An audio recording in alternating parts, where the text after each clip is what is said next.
9 मई को कई जगह पर लोक अदालत का आयोजन होना है। पहले तो आप एक जान लीजिए इस चीज में नई बात क्या है। इसके पहले हर 3 महीने पे हम लोग नेशनल लोक अदालत का आयोजन किया करते थे जिला स्तर पर, जिसमें बैंक के मामले, इंश्योरेंस के मामले हैं, जो कंपाउंडेबल ऑफेंस होते थे उनका निपटारा किया जाता था। ब्रजेश जी का भी ये क्वेश्चन था कि इसमें नयापन क्या है। चालान केसेस का निपटारा नहीं किया जाता था। चालान केसेस का निपटारा आप चालान में फाइन जमा करते परिवहन विभाग में तभी होता था। हमारे माननीय उच्च न्यायालय पटना के मुख्य न्यायाधीश महोदय ने इस मामले को गंभीरता से लिया और रानी तिवारी जी के केस को टेकअप करते हुए पहले इसके चालान के केसेस को लोक अदालत के माध्यम से निपटारा करने के लिए सुनिश्चित करवाया। राज्य सरकार को उन्होंने एक लेटर लिखा इस जजमेंट की सुनवाई करते समय कि जो अधिकतम फाइन ही लेकर के अगर आप मामले का डिस्पोजल करेंगे तो इससे लोगों को क्या फ़ायदा होगा और ये केसेस लोक अदालत में कैसे आप लाएंगे। तब उन्होंने उसको नोटिफाई किया, एक नोटिफिकेशन बीच में निकाला। उन्होंने उसमें मिनिमम एक मुश्त समाधान योजना की नीति अपनाते हुए जो एमबी एक्ट में जो मिनिमम पनिशमेंट होता था उसको उन्होंने कहा कि इस मिनिमम पनिशमेंट पे हम मैक्सिमम नहीं ने बीच का मिनिमम पनिशमेंट, मिनिमम अर्थदंड जो कोई जमा कर देगा और 90 दिन से जो पुराने चालान होंगे, ठीक है, वो लोक अदालत के माध्यम से निपटाए जाएंगे। देखिए ये तो हर जिले के ऊपर डिपेंड करेगा। हर जिले में सिविल कोर्ट के चेयरमैन, जो डिस्ट्रिक्ट लीगल सर्विस अथॉरिटी होती है, उसके चेयरमैन साहब और सेक्रेटरी साहब बेंचों का गठन करते हैं और वो क्राउड को एक असेस करेंगे पहले ही और उसके मुताबिक क्राउड कम हो इसके लिए पर्याप्त वो स्थान चिन्हित करेंगे और इसमें उनकी जो स्थानीय स्तर पर, जिला स्तर पर जो परिवहन विभाग के अधिकारी हैं, जो ट्रैफिक पुलिस ऑफिसर्स हैं, उनसे मीटिंग करके ये भी वो कर सकते हैं कि कुछ चालान क्या नाम एक विशेष स्थान पर उनको चिन्हित कर दिया जाए कि ये चालान केसेस का निपटारा यहीं पे होगा।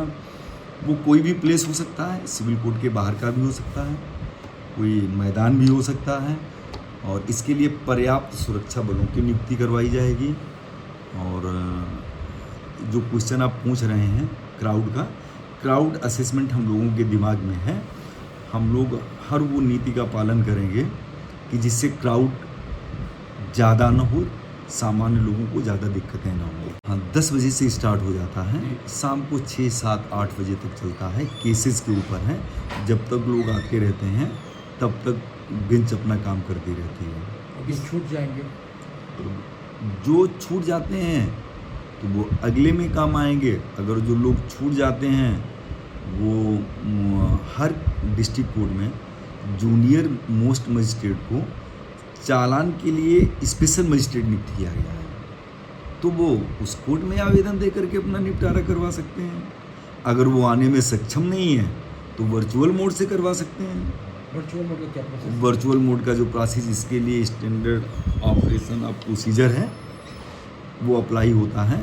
आप by way of WhatsApp calling अपने डॉक्यूमेंट्स भेज दीजिए, उसका मिलान कर लिए। जो वर्चुअल मोड का SOP है वो हम आपको उपलब्ध करवा देंगे। डॉक्यूमेंट क्या लगेगा सर इसमें? बहुत सिंपल सा, अगर आपका चालान है तो आपका पहचान पत्र होना चाहिए।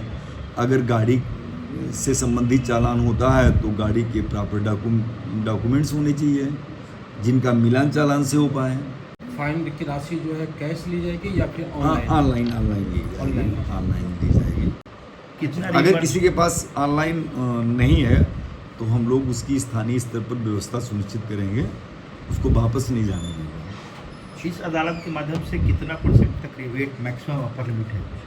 मेरा लिमिट ही नहीं है। जब गवर्नमेंट ने नोटिफाई कर दिया है तो उस नीति के तहत जो मिनिमम अर्थदंड होगा, एक मुश्त जमा करने के बाद में केस का निपटारा हो जाएगा।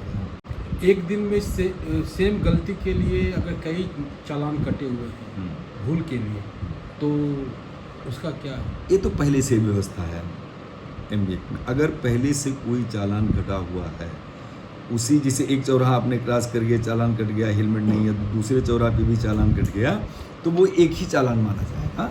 जितने 3-4 चालान है वो सब में क्लब कर दिए जाएंगे, उसको एक ही केस ट्रीट किया जाएगा। कितने दिन के अंदर के चालान का रिइंबर्समेंट इसमें होगा? 90 दिन से पुराने मामले। 90 दिन के अंदर के मामले को उनको डायरेक्ट। 90 दिन से पुराने मामले। हाँ, बाकी अंदर वाले मामले बाकी अंदर वाले मामलों पे हम लोग विचार कर रहे हैं, हम लोग आगे गतिशील हो रहे हैं कि इसको पब्लिक इंटरेस्ट में कैसे इसको लाया जाए। हम लोग उसकी कोशिश कर रहे हैं। हमारे चीफ साहब का डायरेक्शन है कि इन पूरे मामलों को लोक अदालत की एम्बिट में लाया जाए, तो उस पर विचार। बिहार लेवल पर तक कहीं कितने परसेप्शन लग रहे हैं कि कितने मामले आ सकते हैं? देखिए, ये तो डाटा परिवहन विभाग वालों के पास होगा, ट्रैफिक पुलिस ऑफिसरों के पास होगा, लेकिन हम लोग डाटा कलेक्ट करवा रहे हैं। मुझे लगता है करीबन 2.5-3 लाख मामले जरूर होंगे। अच्छा, मान लीजिए मेरे पास ड्राइविंग लाइसेंस नहीं है, ड्राइविंग लाइसेंस का फाइन किया हुआ है, तो हम अपना आएंगे तो बिना लाइसेंस बनवाए हुए आप फाइन करके हमको माफ़ कर देंगे? और क्या, बिल्कुल माफ़ कर देंगे। बिना लाइसेंस से बनाए हुए? और क्या, माफ़ कर देंगे। लाइसेंस के बिना गाड़ी चलाना भी MB एक्ट में एक ऑफेंस है, अरे और किसी एक्ट में थोड़ी ना ऑफेंस है वो। मैंने फाइन ले लीजिएगा? और क्या ले लेंगे, बिना लाइसेंस बनवाए हुए? अरे बिना लाइसेंस बनवाए हुए ले लेंगे।